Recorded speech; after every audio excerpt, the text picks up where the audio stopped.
नमस्कार। आप देख रहे हैं संतोष पाठक ऑफिशियल। मैं हूं आपके साथ शिव कुमार मिश्रा। हमारे साथ हैं संतोष पाठक जी। स्वागत और अभिनंदन। बहुत बहुत धन्यवाद शिव जी और संतोष पाठक ऑफिशियल यूट्यूब प्लेटफॉर्म के भी तमाम दर्शकों को बहुत बहुत धन्यवाद, आभार।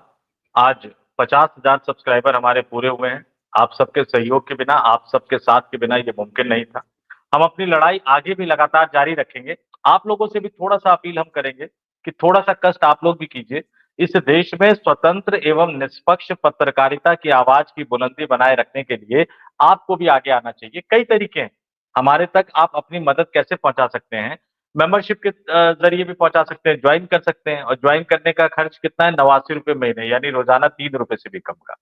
तो वीडियो देखिए, सब्सक्राइब कीजिए, लोगों तक पहुंचाइए, मेंबरशिप ज्वाइन कीजिए। ये तमाम चीजें करके आप हम जैसे लोगों की मदद कर सकते हैं। वैसे भी जब सत्ता प्रतिष्ठान खिलाफ है और आप जब सच बोल रहे हो, तो जो सत्ता में बैठे हुए लोग हैं उनको सच स्वीकार नहीं होता। अभी हम और शिव जी यही बात कर रहे थे कि बड़े बड़े उद्योगपति भी किस तरह से नाराज, किस तरह से दुखी हैं, लेकिन मजबूरी में साथ हैं।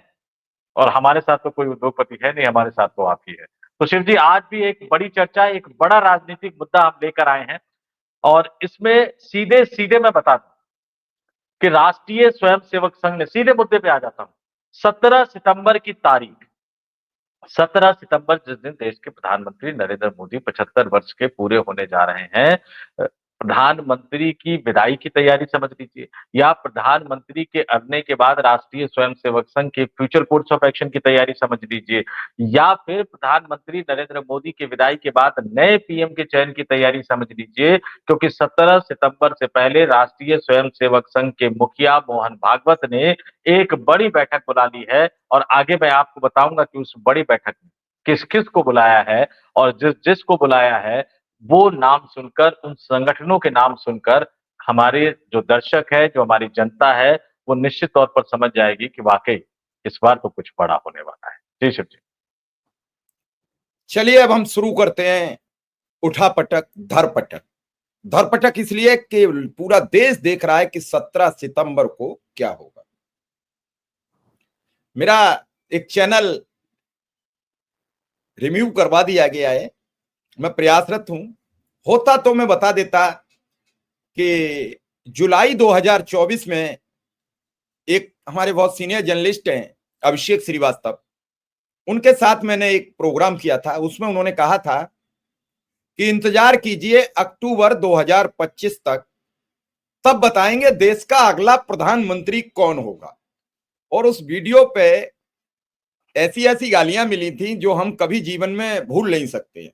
क्योंकि 2024 में शपथ ग्रहण हुई जून में, और हम जुलाई में हटाने का ऐलान करने लगे कि डेट तय कर देता हूं कि कब हटेंगे। तो हमने उनसे पूछा था कि इसका रीजन, उन्होंने कहा आरएसएस का ये 100वां साल है जो दशहरा पर पूरा होगा, और उससे कुछ दिन पहले प्रधानमंत्री 75 वर्ष के हो जाएंगे।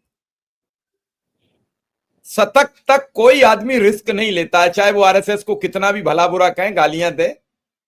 मालूम है आपको, 99 पर कोई खिलाड़ी आउट नहीं होना चाहता, फिर चाहे वो उसके जो दूसरी क्रीज पर जमा हुआ खिलाड़ी है वो आउट हो जाए, लेकिन वो अपना शतक पूरा करना चाहता है। तो यही शतक आरएसएस पूरा कर लेगी दशहरे पे। और उसके बाद आरएसएस का जो दूसरा वर्ष होगा, दूसरा शतक होगा, उसकी पहली वर्ष होगी, और वे झिझक छक्का चौवा बाउंड्री जीतने के लिए खेलेगी। तो ये मैच 17 सितंबर से पहले तय करना चाहते हैं भागवत। क्यों? 17 सितंबर को वो 2 बार कह चुके कि 75 वर्ष की आयु में मौका देना चाहिए और लोगों को। तो कौन देगा? प्रधानमंत्री नरेंद्र मोदी। और इसी बात को लेकर जो बैठक है, उसको लेकर संतोष पाठक जी के पास बड़ी ब्रेकिंग खबर आ चुकी है। और इस ब्रेकिंग खबर को लेकर सीधा संतोष पाठक जी के पास, क्या है पूरा मामला, क्या है पूरा मसाला, जल्दी से उड़ेल दीजिए, वरना तेल से धुआं निकलना शुरू हो चुका है। जीरा भी जल जाएगा, हींग भी जल जाएगी, और ये जो आपका मामला है ये भी जल जाएगा। जल्दी बता दीजिए दर्शकों को तीव्रता बिल्कुल से। बिल्कुल, बिल्कुल शिव जी, आपने पहले जो दशहरे उत्सव का ज़िक्र किया, तो इस बार जो दशहरा विजयादशमी का जो उत्सव राष्ट्रीय स्वयंसेवक संघ मना रहा है, उसमें रामनाथ कोविंद साहब को मुख्य अतिथि के तौर पर बुलाया गया है, जिसमें प्रणब मुखर्जी भी एक समय पे मुख्य अतिथि के तौर पर जा चुके थे। अभी कुछ दिन पहले मोहन भागवत ने देश की राजधानी दिल्ली में एक बड़ी बैठक की थी, कुछ ही दिन पहले बड़ी बैठक की थी और अब 17 सितंबर से पहले मोहन भागवत साहब ने एक बड़ी बैठक बुला ली है और जरा मैं अपने दर्शकों को बता दूं कि उस बड़ी बैठक में किस किस को बुला लिया है मोहन भागवत साहब ने। आप जब नाम सुनेंगे, राष्ट्रीय स्वयंसेवक संघ के तमाम दिग्गज नेताओं को बुला लिया है और भारतीय जनता पार्टी के राष्ट्रीय अध्यक्ष जेपी नड्डा और भारतीय जनता पार्टी के राष्ट्रीय संगठन महासचिव पीएल संतोष को बुला लिया है और राष्ट्रीय स्वयंसेवक संघ से जुड़े जो 32 संगठन, दोबारा बता देता हूं, राष्ट्रीय स्वयंसेवक संघ से जुड़े जो 32 से ज्यादा संगठन हैं, उनके मुखियाओं को और उनके संगठन महासचिवों को बुला लिया गया है। और जरा मैं नाम आपको बता देता हूं कि कौन-कौन से संगठन को बुलाया गया है। भारतीय जनता पार्टी में बता चुका हूं, राष्ट्रीय अध्यक्ष और संगठन महासचिव। राम मंदिर आंदोलन चलाने वाले विश्व हिंदू परिषद के अध्यक्ष और विश्व हिंदू परिषद के संगठन महासचिव, राष्ट्रीय स्वयंसेवक संघ की जो छात्र इकाई है अखिल भारतीय विद्यार्थी परिषद, उनके निर्वाचित पदाधिकारी बुलाए गए और इसके अलावा शिक्षा के क्षेत्र में जो आरएसएस से जुड़े संगठन काम करते हैं, अर्थव्यवस्था के क्षेत्र में जो आरएसएस से जुड़े संगठन काम करते हैं, आदिवासियों के क्षेत्र में जो आरएसएस से जुड़े संगठन काम करते हैं, वनवासियों से जुड़े क्षेत्र में जो आरएसएस के संगठन काम करते हैं, यानी कुल मिलाकर अगर मैं आपको नाम बताऊं, राष्ट्र सेविका समिति, वनवासी कल्याण आश्रम, विश्व हिंदू परिषद, अखिल भारतीय विद्यार्थी परिषद, भारतीय जनता पार्टी, भारतीय किसान संघ, विद्या भारती, भारतीय मजदूर संघ सहित कुल मिलाकर 32 संगठनों को राष्ट्रीय स्वयंसेवक संघ के मुखिया ने बुला लिया है और ये सिर्फ 17 सितंबर से पहले नहीं, 9 सितंबर से भी पहले बुला लिया है। तो 9 सितंबर और 17 सितंबर, इन दोनों सितंबर का कनेक्शन मैं आपको बताऊंगा और ये पूरी बैठक क्या है, अखिल भारतीय राष्ट्रीय स्वयंसेवक संघ की यह अखिल भारतीय समन्वय बैठक है जो 5, 6 और 7 सितंबर को होगी राजस्थान, वहीं से जहां से जगदीप धनखड़ साहब आते हैं। तो राजस्थान की धरती पर 5, 6, 7 सितंबर को राष्ट्रीय स्वयंसेवक संघ की यह अखिल भारतीय समन्वय बैठक राजस्थान के जोधपुर में, और मैंने संगठनों के नाम बता दिए। इसमें बीते 1 साल जो किया गया उस पर चर्चा की जाएगी और आगे का फ्यूचर कोर्स ऑफ एक्शन इस पर चर्चा की जाएगी। यानी संघ के शताब्दी कार्यक्रम के बाद 100 साल पूर्ण होने के बाद संघ कितना बदलेगा, संघ कैसे बदलेगा, सरकार का चेहरा संघ कैसे बदलेगा, भारतीय जनता पार्टी का चेहरा संघ कैसे बदलेगा, ये तमाम आरएसएस से जुड़े 32 संगठनों के नेता और राष्ट्रीय स्वयंसेवक संघ के नेता जोधपुर में, वीरों की धरती राजस्थान के जोधपुर में विचार विमर्श करेंगे। और जरा राष्ट्रीय स्वयंसेवक संघ की तरफ से कौन होंगे ये भी बता देता हूं मैं। बैठक में अध्यक्षता निश्चित तौर पर सरसंघचालक मोहन भागवत करेंगे। आरएसएस के जो सही मायनों में जो चीफ है, जो आरएसएस को चलाते हैं, तकनीकी रूप से वो दूसरे नंबर पर आते हैं, सर कार्यवाह दत्तात्रेय होसबोले रहेंगे। इसके साथ ही जो सभी 6 सह सर कार्यवाह है वो मौजूद होंगे। अन्य पदाधिकारी जो है राष्ट्रीय स्वयंसेवक संघ के वो मौजूद होंगे। तो राष्ट्रीय स्वयंसेवक संघ का नंबर 1, 2, 3, 4, 5, 6, 7, 8, 9, 10, 11, 12 सब मौजूद रहेंगे और आरएसएस से जुड़े 32 संगठनों के पदाधिकारी मौजूद रहेंगे। और उसमें जो आरएसएस से डेपुटेशन पर भारतीय जनता पार्टी में गए हैं बीएल संतोष, उनको सख्त हिदायत दी जाएगी और जेपी नड्डा उसको बैठकर सुनेंगे। और जब मैं बीएल संतोष का जिक्र कर रहा हूं तो जरा मैं बता देता हूं कि भारतीय जनता पार्टी में राष्ट्रीय संगठन महासचिव का रुतबा क्या होता है कि जब लालकृष्ण आडवाणी की अध्यक्षता छीनी जानी थी, जब वो जिन्ना प्रकरण वाला मामला आया था, तो आरएसएस की तरफ से बीजेपी के संगठन महासचिव ही आडवाणी के घर गए थे और उनको ये कहा था कि महाराज अब छोड़ दीजिए, अब राष्ट्रीय अध्यक्ष हम किसी और को बनाएंगे। तो उसी संगठन महासचिव के जरिए आरएसएस संदेशा भिजवाता है और इस बार जोधपुर की धरती से संदेशा आएगा और जोधपुर की धरती से 5, 6 और 7 सितंबर को यह संदेशा देश की राजधानी दिल्ली पहुंच जाएगा कि 10 दिन बाद वही 17 सितंबर की तारीख आने वाली है। तो नए प्रधानमंत्री का नाम, नए प्रधानमंत्री का ऐलान, या पुराने प्रधानमंत्री को बेइज्जत होकर विदाई होगी, या वो स्वेच्छा से इस्तीफा देकर सक्रिय राजनीति से विदा हो जाएंगे, इसको लेकर विचार मंथन होगा मोहन भागवत की इस बैठक। हो बही जो राम रचि राखा, होय बही जो राम रचि राखा, का करे तर्क बड़ा भव साखा। तर्क और वितर्क से राजनीति में नुकसान होता है। मोदी भी इस समय साइलेंट मोड में चले गए हैं। वो चुनावी प्रक्रिया में जुड़े हुए हैं, वो तर्क वितर्क नहीं कह रहे हैं कि मुझे कौन हटाएगा। चर्चा शुरू हुई तो अमित शाह ने अपना संन्यास के बाद क्या करेंगे, राजनीति से जाने के बाद क्या करेंगे, डेयरी चलाएंगे, उद्योग चलाएंगे, खेती करेंगे या चौपर चलाएंगे, मतलब सब कुछ बता दिया। मोदी जी अभी इस फिराक में हैं कि कहीं ना कहीं हमें कंसीडर किया जाएगा, हमारे पद समझौता हो जाएगा, मुझे 1-2 वर्ष का मौका मिल जाएगा। और इसको लेकर लगातार वो देशों के भ्रमण यात्रा पर भी है। वो कह रहे हैं अगर चले भी गए तो जो देश रह गए हैं, चाइना से बहुत मधुर संबंध नहीं बन पाए तो चलते चलते चाइना से भी बना लो, पता नहीं किस देश में जाना पड़ जाए, पता नहीं किस वेश में मिल जाए भगवान। आदमी कहता है पता नहीं किस वेश में बाबा मिल जाए श्री राम, तो साधु के वेश में मिल जाए। मतलब जो होया है वो फसल भी तो काटनी है। जब इस पद से विदा लोगे, इस कद से विदा लोगे, जिस पद और कद की प्रतिष्ठा में न आव देखा है, न ताव देखा है, न दाएं देखा है, न बाएं देखा है, न आए देखा है, न बाएं देखा है, न साएं देखा है। राजनाथ सिंह को गृह मंत्री पद से क्यों हटाया गया? राजनाथ सिंह कई तरीके की फाइलों को सरकाते रहते थे, क्योंकि पॉलिटिक्स में राजनाथ से शार्प माइंड आदमी कोई नहीं है। उन्हें पता है सत्ता परिवर्तन होती है, कुछ न कुछ कमियां हर सत्ता में होती हैं, कभी बड़ी भी होती हैं। तो कभी भी प्रतिद्वंद्वी को इतना पजेल कीजिए, सब कुछ कीजिए, लेकिन इतना मत कीजिए जो वो दुश्मनी की भूमिका में आ जाए। इन सरकार में सभी विपक्षी दल अब दुश्मनी की भूमिका में काम कर रहे हैं, क्योंकि सरकार ने छोड़ा नहीं किसी को।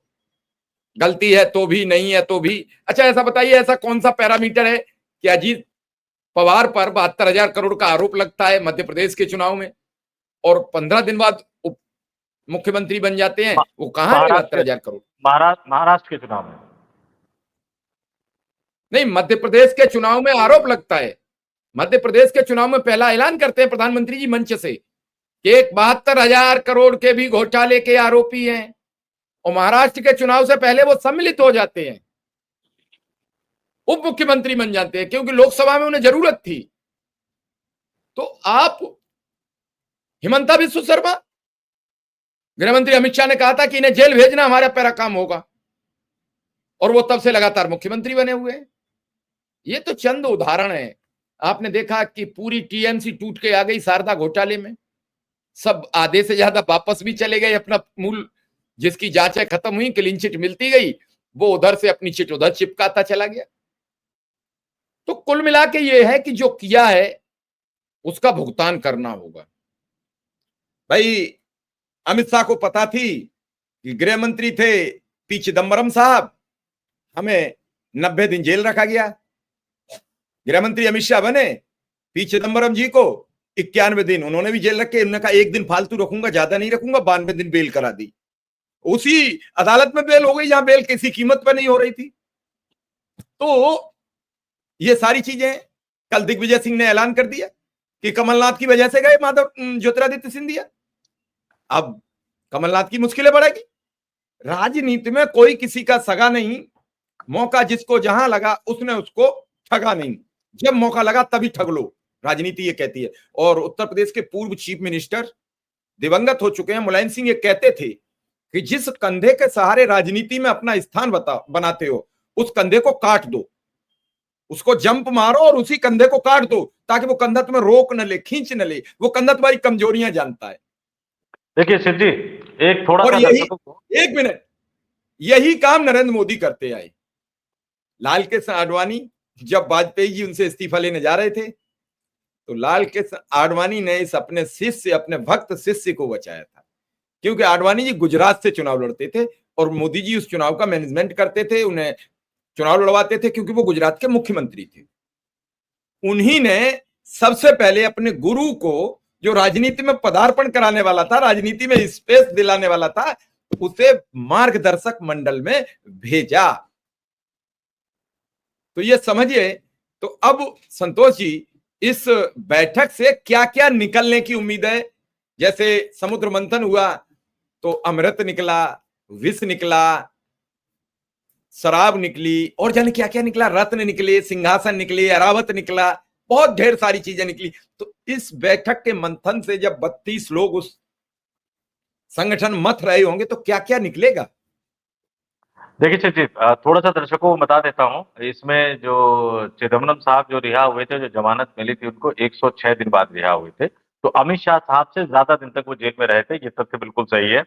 दूसरी बात, आपने जिक्र किया लाल कृष्ण आडवाणी ने नरेंद्र मोदी को बचाया। गोवा ऐतिहासिक कार्यकारिणी जिसमें हटाने का प्रस्ताव आना था, उसमें नरेंद्र मोदी खड़े हुए, उन्होंने अपना भावुक भाषण दिया और अचानक पूरे हॉल में सब लोग खड़े होकर कहने लगे, पूरे देश भर से इकट्ठा हुए भारतीय जनता पार्टी के नेता, कि नहीं नहीं नहीं नहीं नहीं, मोदी को इस्तीफा देने की जरूरत नहीं है। और ये सब किसकी योजना थी? प्रमोद महाजन साहब। तो लालकृष्ण आडवाणी ने बचाया, प्रमोद महाजन ने आडवाणी की योजना को अमली जामा पहनाया। और अटल बिहारी वाजपेयी चूंकि तानाशाह नहीं थे, वो बहुमत का सम्मान करते थे। उन्होंने देखा कि राष्ट्रीय कार्यकारिणी की बैठक में जो ज्यादातर नेता है वो मोदी का इस्तीफा नहीं लेना चाहते, तो उन्होंने उस पर जोर नहीं दिया। हालांकि वो चाहते तो इस्तीफा हो जाता, लेकिन उन्हीं प्रमोद महाजन साहब के परिवार के साथ क्या किया मोदी जी ने? टिकट काट दिया लोकसभा का इस बार।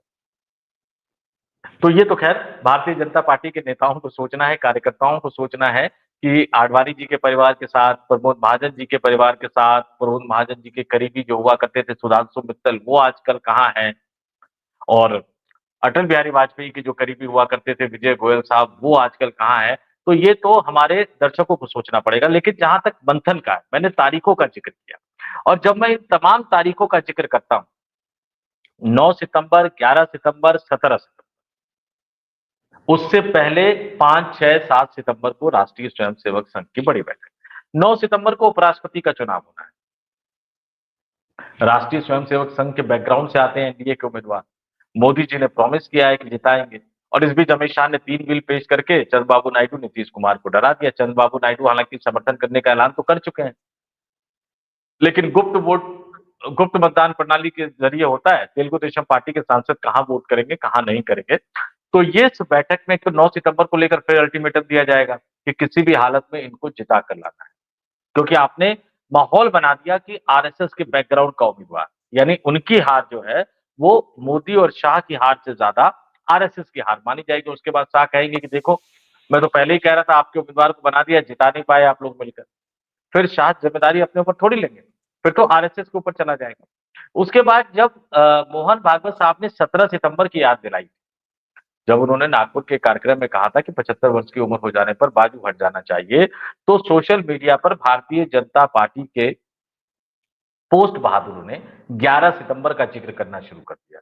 11 सितंबर 2025 को मोहन भागवत 75 वर्ष की आयु पूरी करने जा रहे हैं, यानी नरेंद्र मोदी से 6 दिन पहले। निश्चित तौर पर उसमें इस बात का भी जिक्र होगा कि क्या मोहन भागवत साहब को रिटायर होना है 11 सितंबर को, ताकि नरेंद्र मोदी को रिटायरमेंट लेने के लिए कहा जा सके। नरेंद्र मोदी सक्रिय राजनीति में, मोहन भागवत के हिसाब से आरएसएस जो है वो राजनीतिक संगठन नहीं है। 75 वर्ष का नियम नरेंद्र मोदी और अमित शाह ने भारतीय जनता पार्टी के अंदर लागू किया था, जिसके तहत उन्होंने लालकृष्ण आडवाणी, मुरली मनोहर जोशी, सुमित्रा महाजन, कलराज मिश्रा, तमाम ऐसे नेताओं को उन्होंने सक्रिय राजनीति से अलग कर दिया था। लेकिन आरएसएस में तो ये नियम किसी ने कभी लागू किया ही नहीं। तो जाहिर सी बात है कि इस बैठक में 2 फैसले तो अहम होंगे कि आरएसएस के मुखिया को रिटायर होने की जरूरत नहीं है, क्योंकि आरएसएस ने 75 वर्ष का नियम लागू नहीं किया है। लेकिन मोदी जी को जाना होगा। अब वो स्वेच्छा से जाते हैं, किसी फॉर्मूले के तहत जाते हैं कि भाई रिटायर हो जाएंगे तो 27 में उनको राष्ट्रपति बना दिया जाएगा, या फिर संघ के दबाव में, मजबूरी में उनको इस्तीफा देना पड़ता है। और जाहिर सी बात है कि इस बैठक में अगर नरेंद्र मोदी साहब के विदाई को लेकर बातचीत होगी, तो फिर इस बात पर भी बातचीत होगी कि अगला प्रधानमंत्री किसको बनाया जाए, क्योंकि बहुमत एनडीए के साथ है। वो तो अगला नेता चुने जाने के बाद ये पता लगेगा कि चंद्रबाबू नायडू और नीतीश कुमार उनके साथ रहेंगे या नहीं रहेंगे। लेकिन इस बीच हमें 2-3 चीजें आपको गौर करनी होगी। आंध्र प्रदेश में एक खबर छप रही है कि चंद्रबाबू नायडू अपने जीवन काल में मुलायम सिंह यादव की तरह अपने बेटे को आंध्र प्रदेश का मुख्यमंत्री बनाकर जाना चाहते हैं। अब अगर वो आंध्र प्रदेश का मुख्यमंत्री अपने बेटे को बनाएंगे तो जाहिर तौर पर वो देश की राजनीति में आना चाहेंगे। अब वो केंद्रीय मंत्री बनकर तो देश की राजनीति में नहीं आना चाहेंगे। जाहिर सी बात है कि उनकी इच्छा ज्यादा होगी। और संयुक्त मोर्चा के सरकार के कार्यकाल में मैं आपको बता देता हूं कि चंद्रबाबू नायडू को प्रधानमंत्री बनने का ऑफर दिया गया था। उस समय चंद्रबाबू नायडू ने कहा था कि अभी तो मैं काफी युवा हूं, अभी प्रधानमंत्री बन जाऊंगा तो फिर राज्य में क्या करूंगा आगे जाकर, फिर तो मुख्यमंत्री भी नहीं बन पाऊंगा। अब वो 75 वर्ष की आयु पूर्ण कर चुके हैं चंद्रबाबू नायडू, तो उनके पास मौका है। और प्रधानमंत्री उनको बीजेपी तो नहीं बनाएगी, बीजेपी उनको गृह मंत्री भी नहीं बनाएगी, बीजेपी उनको रक्षा मंत्री भी नहीं बनाएगी। तो चंद्रबाबू नायडू के पास विकल्प क्या बचता है? इंडिया गठबंधन। आज की तारीख में चंद्रबाबू नायडू को अगर कोई बड़ा पद दे सकता है तो वो राहुल गांधी दे सकते हैं। तो सितंबर में ये भी होना है और अक्टूबर में ही चंद्रबाबू नायडू भी अपना अंतिम फैसला करेंगे। तो कुल मिलाकर अगर देखा जाए तो मोहन भागवत साहब ने जो ये बड़ी बैठक बुलाई है, राष्ट्रीय स्वयंसेवक संघ की ये बड़ी बैठक जो बुलाई गई है, समुद्र मंथन, विचार मंथन होगा, अमृत भी निकलेगा, विष भी निकलेगा। अमृत किसके लिए होगा, विष किसके लिए होगा, कौन विषपान स्वेच्छा से करेगा, किसको जबरदस्ती विषपान करवाया जाएगा, ये तो इस बैठक के नतीजे आने के बाद ही पता लगेगा। लेकिन ये तय मानकर चलिए कि विदाई की ये बेला आ गई। ये और हमसे ये एक आरएसएस के बड़े बड़े नेता ने एक दिन बड़े मजाक मजाक में कहा कि शिव कुमार जी, जिस दिन आरएसएस चाहती है उस दिन एक पुड़िया देती है और कहती है अब तुम्हारा वक्त आ गया है, बेटा ये पुड़िया खा लो और अब तुम्हारा राम नाम सत्य होना है।